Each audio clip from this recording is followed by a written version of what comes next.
Hello students, welcome back to HSC Online Audio Video Lectures initiated by State Vidya Mandir Junior College of Commerce and Science. This is the Information Technology lecture presented by Mrs. Pramila Arya. Yes, dear students, we are in the chapter E-commerce and E-governance. Today you are going to study about some more details of e-commerce, that is modes of payment in e-commerce, forms of e-commerce and the EDI, that is electronic data interchange. Let's move ahead with these topics. Modes of payment in e-commerce. The Government of India has been taking several measures to promote and encourage digital payments in the country. As part of the Digital India campaign, the government aims to create a digitally empowered economy that is faceless, paperless, cashless. There are various types of modes of digital payments. Digital payment methods are often easy to make, more convenient, and provide customers the flexibility to make payments from anywhere and at any time. These are a good alternative to traditional methods of payment and speeden up transaction cycles. Some of these include the use of debit or credit cards, internet banking, mobile wallets, digital payment apps, unified payments interface, that is UPI service, unstructured supplementary service data, that is USSD, bank prepaid cards, mobile banking, etc. Yes, my dear students, this is the modes of payment in e-commerce, that is the digital payment which we talk about. We are living in the world of as a part of Digital India campaign. The government, what it has done, that is paperless, cashless, faceless transactions are the trend which is going on nowadays. There are various types of digital payments, that is the various modes of digital payment we can see, that is credit cards, debit cards, the UPI services, also USSD services, bank prepaid cards, mobile banking. So these are some of the modes of e-commerce. We had seen last time in the other lectures, that is what do you mean by e-commerce, what are the types of e-commerce, and now we have come to the stage of the payment stage, how this payment has been made and how easily through the digital payment it has become very easy, that is cashless transactions. So these are some of the modes which we are going to study in this chapter, that is credit cards, mobile payments, bank transfers, e-wallets. Yes, these are the payment methods for the e-commerce sites. Okay, let's move ahead and see one by one what are the benefits of these modes of payment of e-commerce. The first mode of payment is about the credit cards. Yes, in this what happens is, it's very easy, you know that we generally use these systems nowadays. Credit and debit cards are still the most commonly used method for payment worldwide. As every country has their own issues, it can sometimes be difficult to make purchases internationally, as not all cards are accepted in different regions. Merchants can reach out to an international market with credit cards by integrating a payment gateway into their business. This is a very easy and the very safest mode we can say, that is payment through debit cards as well as with the credit cards. The more important thing in this you have to learn, that is the merchants, that is they can reach out very easily to the persons through an international market with the help of credit cards. Some of the credit cards, they have certain limitations. Yes, sometimes it is not working or it is not accepted in the different regions.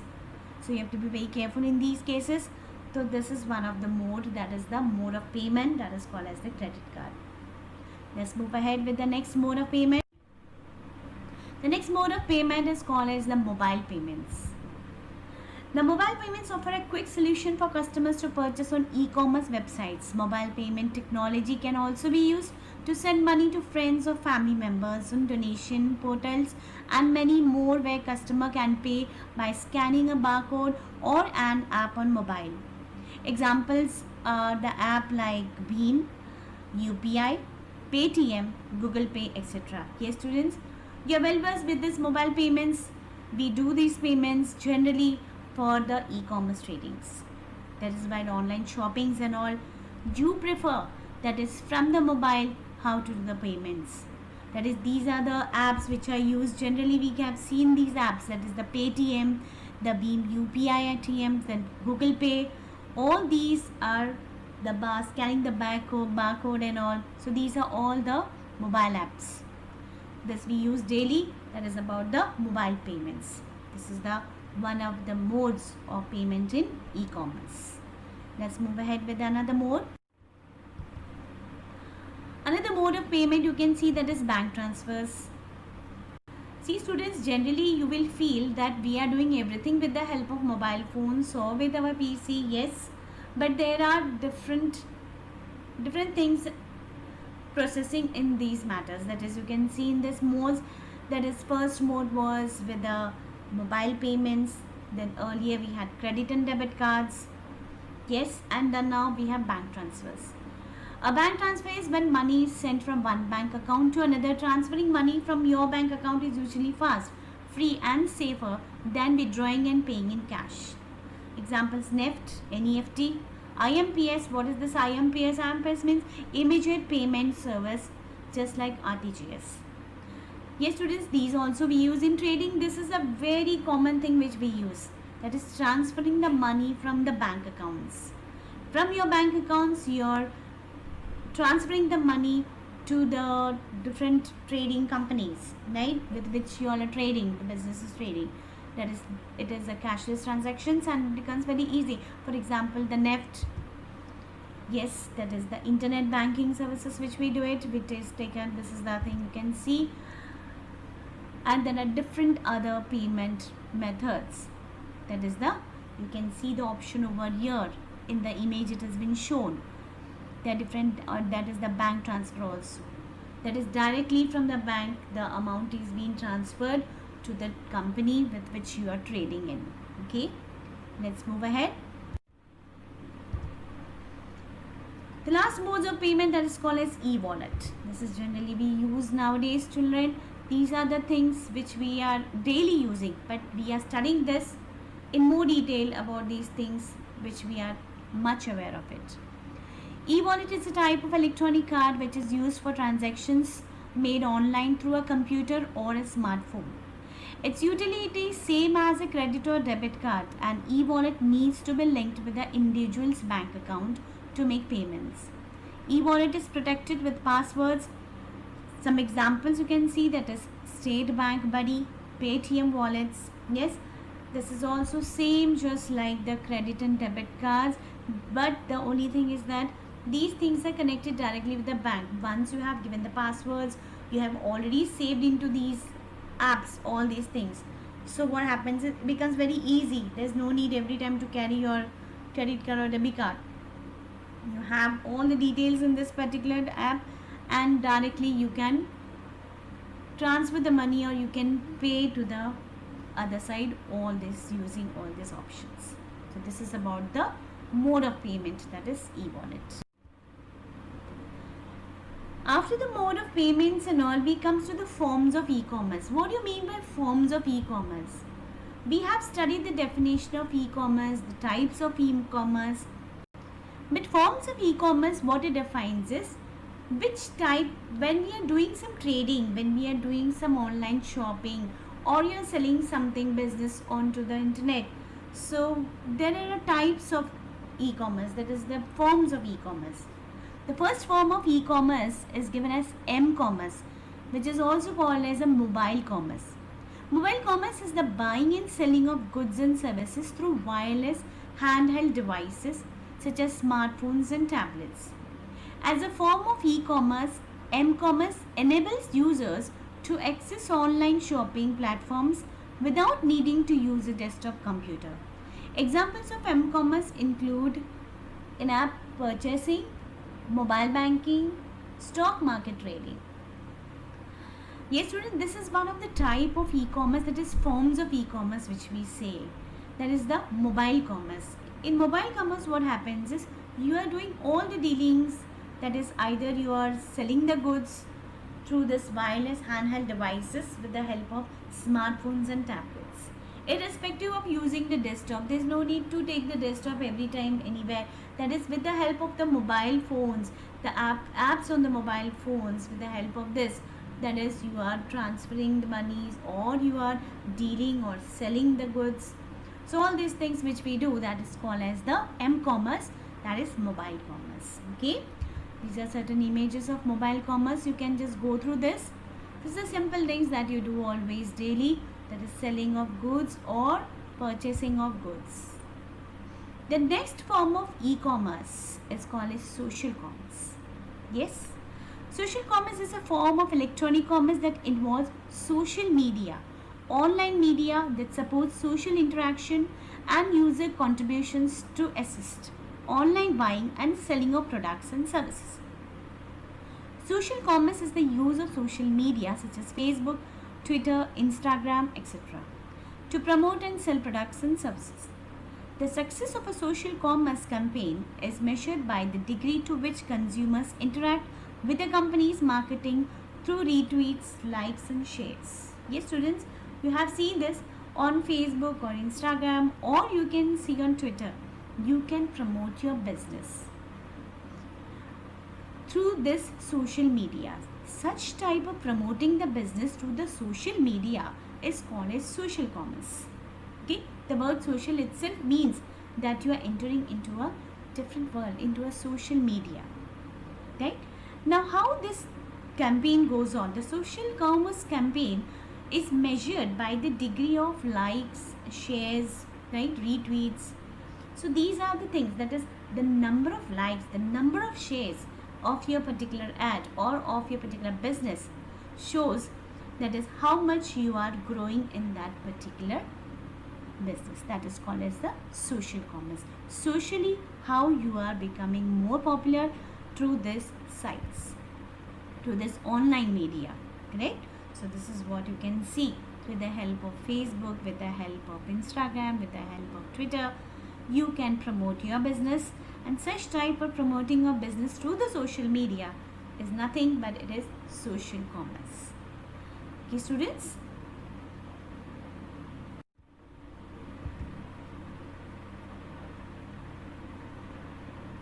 Yes. Now this is the most important part, that is called as the EDI, electronic data interchange. It is one of the forms of e-commerce technology. We have already studied the EDI with the help of e-commerce. How EDI circle, that is the EDI cycle, we have studied in e-commerce. But here what we are going to study, we are going to study separately about the electronic data interchange. What exactly it means? Electronic commerce technology draws on technologies such as mobile commerce, electronic funds transfer, supply chain management, internet marketing, online transaction processing, electronic data interchange, that is EDI, inventory management system and automated data collection system. So children, this is the e-commerce technology. E-commerce technology itself means that is on online. Whatever till now we have studied, it's everything in the e-commerce technology. That is trading, online business, online shopping, then the marketing, that is forms of e-commerce. These are all the forms of technology, that is e-commerce technology. In this e-commerce technology, the main part which we are going to study, one of the main part we can say, that is the EDI, electronic data interchange. The name itself says electronic data interchange. That means we are doing here paperless transactions. Now in the e-commerce cycle, we have seen the EDI comes as the last phase. In the last phase, you are going through this EDI, that is the generation of bills, the invoices, right? That is called as the e-commerce technology. Here what you are going to study in this EDI, this is the electronic interchange of business information using a standardized format, a process which allows one company to send information to another company electronically rather than with paper. Business entities conducting business electronically are called trading partners. It is the computer-to-computer exchange of business documents such as purchase orders and invoices in a standard electronic format between business partners. EDI is one of the most important subsets of electronic commerce. the use of computer and telecommunication technology to facilitate and the information exchange between two parties in a commercial transaction. Here what happens is, you can see over here in the image also it is shown, that is how this EDI is connecting with the trading partners as well as their business. What goes on? Here you can see the exchange of documents, right? Computer to computer exchange of business documents takes place with the help of this EDI. Electronic data interchange. Data in the sense, it may be in the any form. It may be in the documents, or it may be certain invoices, it may be bills that is being generated. So from the business, if you're sending some of the documents to the other side, to that particular person, right, that who conducts the business electronically, that particular person on the other side is called as a trading partner. Correct? So these are certain terms in e-commerce which you have to know it very well. For that purpose, we are studying this particular chapter about e-commerce. See, in this chapter you have already seen there are many terms which we are using daily in our everyday life. That is what from the beginning onwards I am telling you, students. That is when we are studying information technology. This is the technology which is shows that is currently which is going on in the market. So it's a very wonderful topic, and it's a very useful topic which will explain you that whenever you are doing any transactions, you will come to know that what it is exactly, which form of commerce you are using. So all these things we are using in this particular chapter, that is called as electronic data interchange. This is about the EDI. So students, so this is the end of this particular lecture, and we have already understood about these things. So in the next lecture, we will be coming to the new topic of e-governance of this particular chapter. So here we complete about the e-commerce section. Thank you, students.